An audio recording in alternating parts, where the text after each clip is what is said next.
입술 필러라고 다 똑같다고 생각하시나요? 그렇지 않습니다. 오늘은 입술 필러의 핵심에 관해서 자신 있게 영상을 준비해 보았는데요. 함께 보실까요?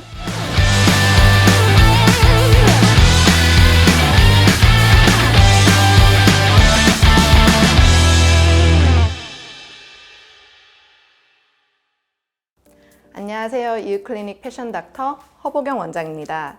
저희 병원의 입술 필러는 키스 입술 필러라고 이름을 붙였는데요. 키스라고 이름을 붙인 이유는 입술이 얼굴에서는 되게 작지만 한 사람의 센슈얼리티, 관능미를 담당하고 있는 부위이기 때문입니다.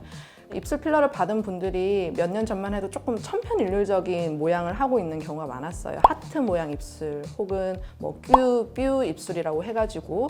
그런데 요즘은 트렌드가 더 이상 그렇지 않거든요. 100명이 오면은 100명 입술이 다 다르게 해서 나가는 게 맞다고 생각하고요. 킵스 입술 필러는 각각 개개인의 개성과 이미지 그리고 이목구비 비율에 맞춰서 시술을 해드리고 있는 입술 필러라고 볼 수 있겠습니다. 그동안 정말 수많은 입술을 보았고 그 입술에 이제 수많은 시술을 했는데요. 오늘은 그 중에서 가장 흔한 4가지 입술 유형에 대해서 얘기해 보려고 합니다.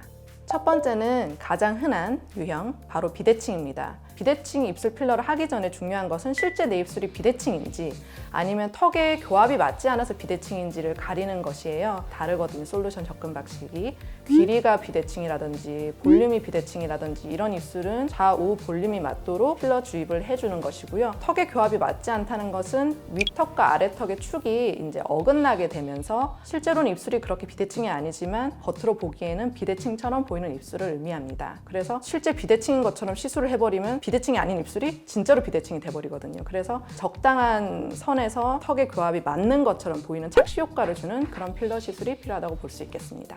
두 번째, 제일 흔한 유형은 입꼬리가 안으로 말린 타입입니다. 입꼬리가 실제로 안으로 말리면 이렇게 보이게 돼요.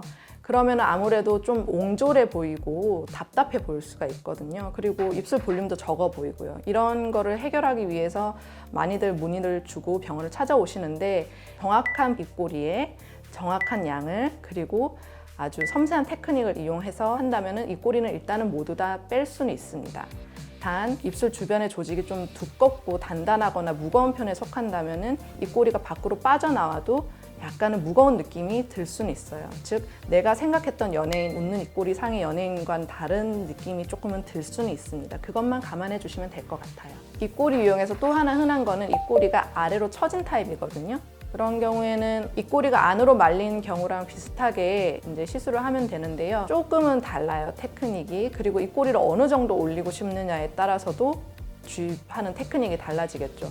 많은 그런 실현과 경험이 있었어요. 입꼬리를 올려주세요 했는데 입꼬리가 자기가 생각했던 것보다 과도하게 올라간다든지 혹은 덜 올라간다든지 할 수 있어요. 따라서 입꼬리가 올라갔으면 좋겠어요 라고 담당 의사분에게 요청을 하실 때는 그 정도를 사진이라든지 등을 가지고 가셔서 좀 세세하게 요청하시는 게 좋습니다.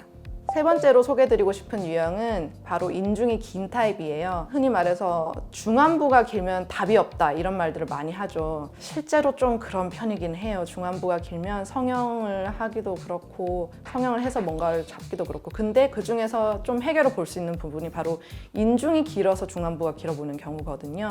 이 경우에는 입술 필러를 통해서 인중을 짧아 보이는 착시 효과를 줄 수가 있어요. 대신에 입술 필러를 이 경우에 잘못 주입하면 오히려 더 인중이 길어 보일 수가 있어요. 윗입술 위에 피부가 더 아래로 내려앉는 무게감 있는 입술이 될 수 있거든요. 신중하게 의료진을 선택하셔서 인중 축소 효과를 낼 수 있는 입술 필러 시술을 받으시는 게 좋겠습니다. 그리고 마지막으로 소개시켜드리고 싶은 유형은 나이가 들면서 혹은 선천적으로 입술 주변에 탄력이 떨어져 있는 경우예요. 요즘 젊은 분들은 입술을 예쁘게 모양을 내기 위해서 입술 필러 시술을 많이들 생각하시지만 중노년층에서 입술 필러는 많이들 고려하시지 않거든요. 입술 주변에 이제 이런 자글자글한 주름들이라고 해야 되나? 세로 주름들이라고 해야 되나?